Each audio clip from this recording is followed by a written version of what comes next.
السلام عليكم ورحمة الله وبركاته. أهلا بيكم في قناتي دبري ووفري في مطبخ نوجة.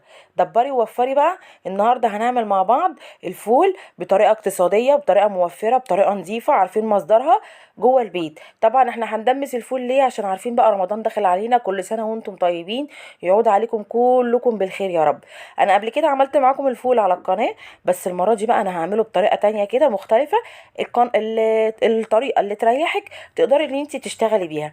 انا عايزه اقول لكم عن تجربه، الطريقتين كويسين، الطريقتين معايا ناجحين وكويسين. انا على طول دايما بدمس الفول في البيت. فطبعا انت في رمضان جاي عليكي، احسن بدل ما تشتريه تقدري ان انت تجيبيه اوفر لك وتدمسيه بالطريقه دي او الطريقه التانية، الطريقه اللي تريحك اعملي بيها. عايزه اقول لكم الطريقه دي مضمونه جدا وهتعجبكم جدا وهتعتمدوها على طول.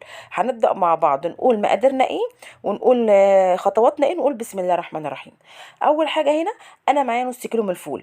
الفول ده انا جايباه وغسلاه كويس، حابه تنقعيه قبلها بيوم انقعيه، مش حابه اشتغلي بيه على طول. انا اشتغلت بيه ما خدش معايا وقت كتير.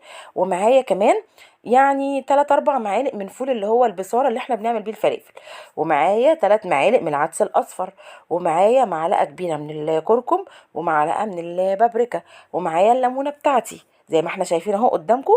انا وريتكم كل حاجه، امشي معايا بالخطوات خطوه بخطوه. اول حاجه هنا انا عندي دماسه. انت لو ما عندكيش دماسه اعملي في الحله وما تفتحيش عليها كل شويه، خليها يعني محكمه القفل، لازم تبقى حاجه محكمه القفل. انا جبت الدماسه بتاعتي، وانا بحب انا جايباها عشان انا بحب على طول اعمله في البيت، سواء بقى رمضان غير رمضان انا بعمله في البيت على طول. هنزل فيها بالمكونات بتاعتي، نزلت بيها في الفول، وبعدين هنزل فيها ببول البصاره بتاعي اللي انا برضو غسلاه كويس، كل ده طبعا حاجات مغسوله كويس جدا. وبعدين هنزل بالمعلقتين او الثلاثه العدس بتاعي برضو اللي انا غسلاه كويس. تمام، ما فيهوش اي افتكاسات وهيطلع معاكي نفس نتيجه فول المحلات، بل احسن كمان. تمام. وكمان بعد كده هنزل بالليمونه بتاعتي، وبعدين هنزل بالبابريكا والكركم. تمام لغايه كده، تمام تمام، مفيش اي مشكله ولا اي حاجه، ولا تحطي اي حاجه اضافيه ولا اي حاجه.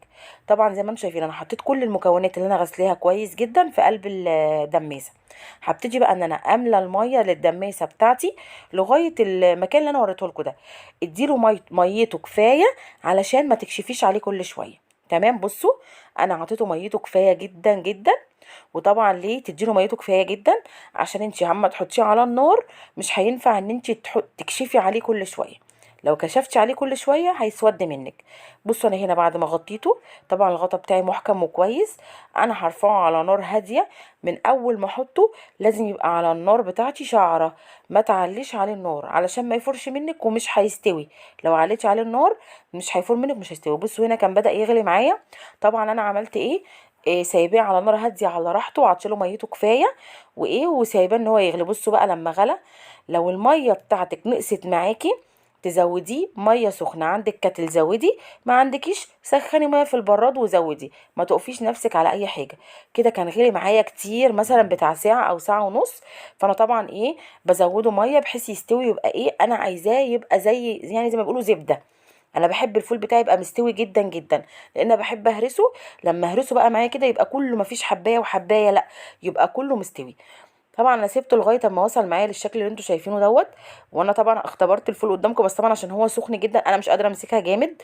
الفول بتاعي ما شاء الله ما شاء الله كله استوى، ولا حبه وحبه ولا اي حاجه، زي ما انا قلت لكم. بصوا طبعا بعد ما وصلت للخطوه دي هجيب نص كوبايه ميه، هنزل فيه بمعلقه كبيره من النشا، هدوبها كويس جدا في الميه، وبعدين هنزل بيها على الفول بتاعي.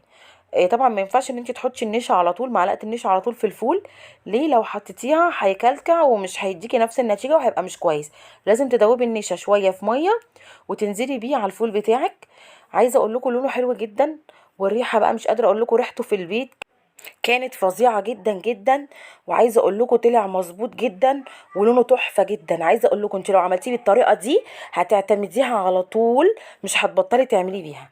بصوا انا هنا كان خلاص سبته غلي مع النشا شويه. طبعا كده عشان النشا يربط معاه هيديكي نتيجه كويسه جدا. طبعا وهو سخن مش بيبان ان هو ربط، مجرد ما تسيبيه ان هو يبرد هيبان الفول بتاعك بقى ازاي، وشكله ولونه وكل حاجه فيه. بصوا انا هنا، بصوا عايزه حابه بس اوريكم شكله عامل ازاي ولونه، علشان يبقى كل حاجه قدامكم على الطبيعه.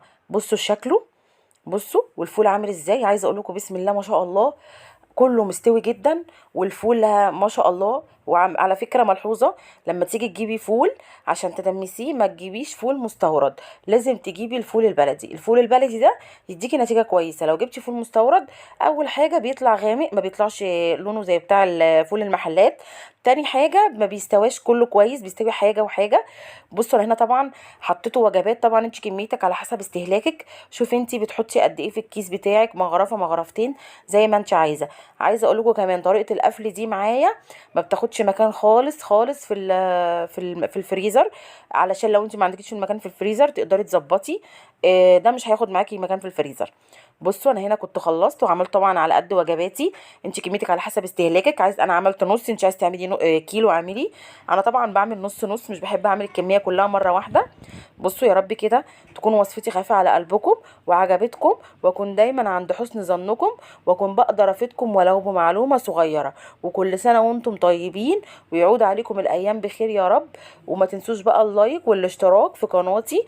دبري ووفري في مطبخ نوجة، وربنا يحسن ما بين ايديكم.